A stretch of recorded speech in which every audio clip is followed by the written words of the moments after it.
এই ভিডিও থেকে আজকে জানতে পারবেন মুহররম রোজার কি ফজিলত এবং এই রোজা রাখার পরে ইফতারি করার সময় আপনি আল্লাহর কাছে যে দোয়াটি করবেন আল্লাহ রাব্বুল আলামিন সেই দোয়া মঞ্জুর করে নেবেন এবং এই দিনে কি করলে আপনার ঈমান চলে যাবে, আপনি বেদুইন কাফের হয়ে যাবেন, সেটাও এই ভিডিও থেকে জানতে পারবেন। প্রথমে আমরা বলবো মুহররমের রোজা আল্লাহ তাআলার নিকট অনেক মূল্যবান, অনেক দামি। এই রোজা রাখার পরে আল্লাহ তাআলার কাছে আপনি যেটাই চাইবেন আল্লাহ রাব্বুল আলামিন গায়বী খাজানা দ্বারা সেটা ব্যবস্থা করে দিবে। তবে আল্লাহ তাআলার কাছে চাওয়ার পূর্বে অবশ্যই আমাদের নিয়তটা সহি করে নিতে হবে। মুহররমের রোজা এতটাই গুরুত্বপূর্ণ, রাসূল পাক সাল্লাল্লাহু আলাইহি ওয়াসাল্লাম নিজে মুহররমের রোজা রাখতেন এবং সাহাবীদেরকে রাখার নির্দেশ দিয়েছেন। মুহররমের রোজা হলো দুইটি। রাসূল পাক সাল্লাল্লাহু আলাইহি ওয়াসাল্লাম বলেন, আফজালুস সিয়ামি বা'দি রমাদান শাহরুল্লাহিল মুহররম। রমজানের পরেই মুহররমের রোজা সবচেয়ে শ্রেষ্ঠ এবং উত্তম।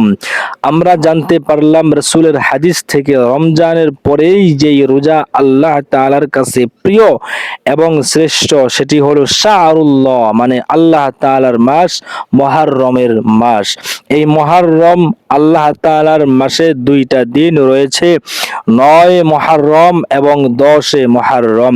আপনারা দুইটা রোজা রাখবেন, আগামী বৃহস্পতিবার এবং শুক্রবার।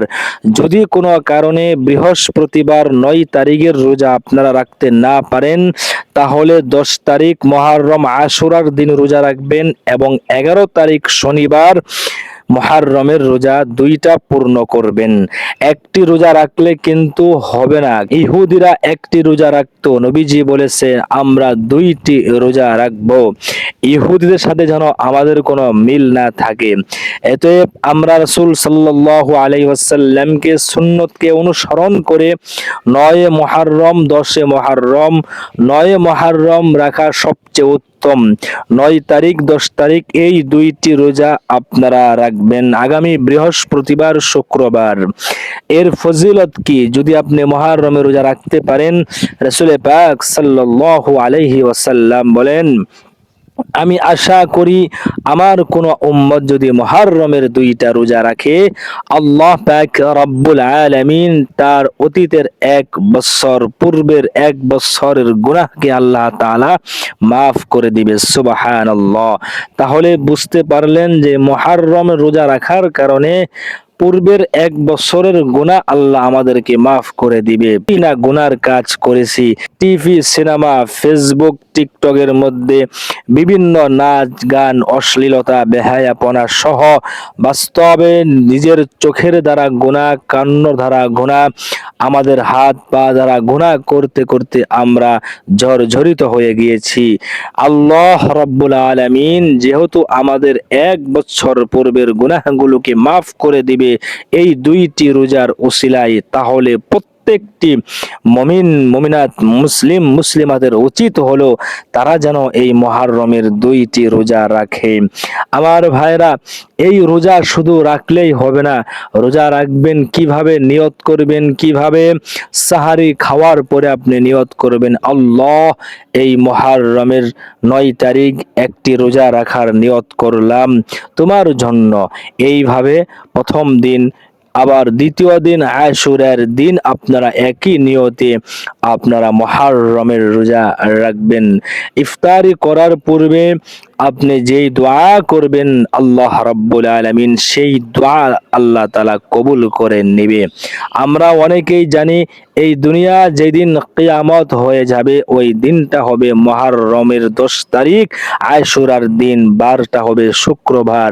আমরা দেখতে পাচ্ছি আগামী 10ই মুহররম শুক্রবার কিন্তু পড়তেছে। তাহলে আমরা বেশি বেশি ইস্তিগফার পাঠ করব, না জানি আল্লাহ রাব্বুল আলামিন আমাদের প্রতি অসন্তুষ্ট হয়ে কোনো আযাব গজব নাজিল করে কিনা। অতএব আল্লাহ তাআলার কাছে আমরা যদি বেশি বেশি ক্ষমা প্রার্থনা করি, আল্লাহ অবশ্যই আমাদেরকে ক্ষমা করবে।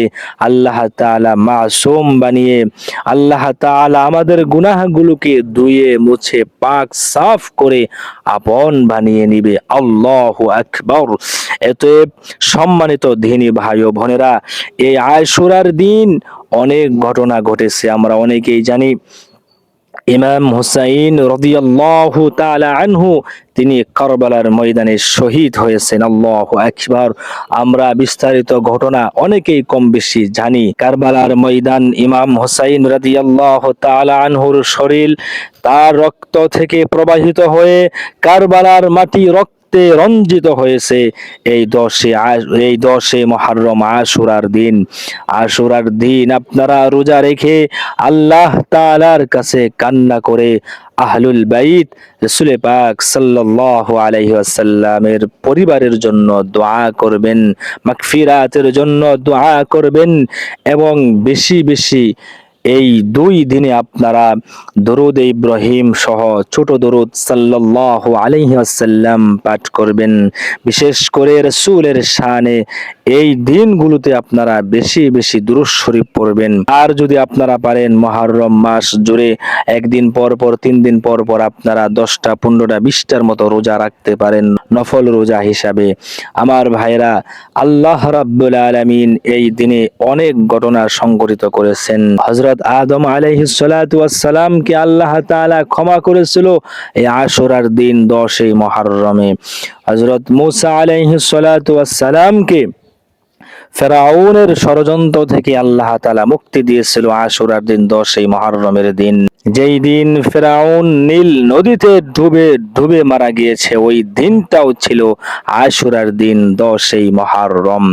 হযরত সুলাইমান আলাইহিস সালাতু ওয়াস সালাম কে আল্লাহ তাআলা যেই দিন রাজত্ব দিয়েছিল, ওই দিনটাই ছিল আশুরার দিন 10 মুহররম। হযরত ইব্রাহিম আলাইহিস সালাতু ওয়াস সালাম কে যখন আগুনে নিক্ষেপ করা হয়, আল্লাহ রাব্বুল আলামিন আগুনকে আদেশ করে কুলনা ইয়া নারু কুনি বারদাও ওয়া সালামান আলা ইব্রাহিম, হে আগুন আমার ইব্রাহিম, আমার প্রিয় হাবিব ইব্রাহিমের জন্য তুমি শান্তি হয়ে যাও। আল্লাহ রাব্বুল আলামিনের আদেশে ওই আগুন শান্তিময় হয়ে গেল, জান্নাতের বাগানের মতো হযরত ইব্রাহিম আলাইহিস সালাতু ওয়াস সালাম অনুভব করেছিল, কোনো প্রকার কষ্ট অনুভব করে নাই। যেই দিনে এই ঘটনা সংঘটিত হয়েছিল ওই দিনটা ছিল আশুরার দিন 10 মুহররম। প্রিয় ভাইরা আমার, হযরত আইয়ুব আলাইহিস সালাতু ওয়াস সালাম 18 বছর পর্যন্ত তিনি অসুস্থ ছিলেন, বিরল রোগে আক্রান্ত ছিল। আমরা অনেকেই জানি আল্লাহর নবীকে আল্লাহ রাব্বুল আলামিন যেই দিন পরিপূর্ণ সুস্থতার নিয়ামত দিয়েছিল, আল্লাহ তাআলা যেই দিন তাকে আগের মতো ধন সম্পদ এবং আগের স্ত্রীগুলো আল্লাহ তাআলা আবার ফিরিয়ে দিয়েছে, তার আগের চাইতে আল্লাহ তাআলা সুন্দর জীবন দান করেছিল, যেই দিনে আল্লাহ দিয়েছে ওই দিনটা ছিল আশুরার দিন 10 মুহররম। তাহলে এই 10 মুহররমে অনেক ঘটনা সংঘটিত হয়েছে।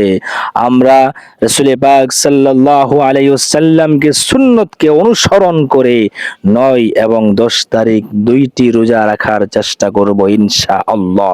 সম্মানিত প্রিয় ভাই ও বোনেরা, আপনারা চেষ্টা করবেন আল্লাহ তাআলা যেন এই মুহররমের আমলগুলো করার তৌফিক দেন, আমিন।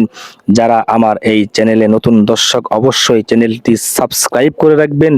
যদি ভিডিওটি ভালো লাগে তাহলে অবশ্যই একটি লাইক দিয়ে পাশে থাকবেন। আবার দেখা হবে নতুন আরেকটি ভিডিওতে। আসসালামু আলাইকুম ওয়া রাহমাতুল্লাহ।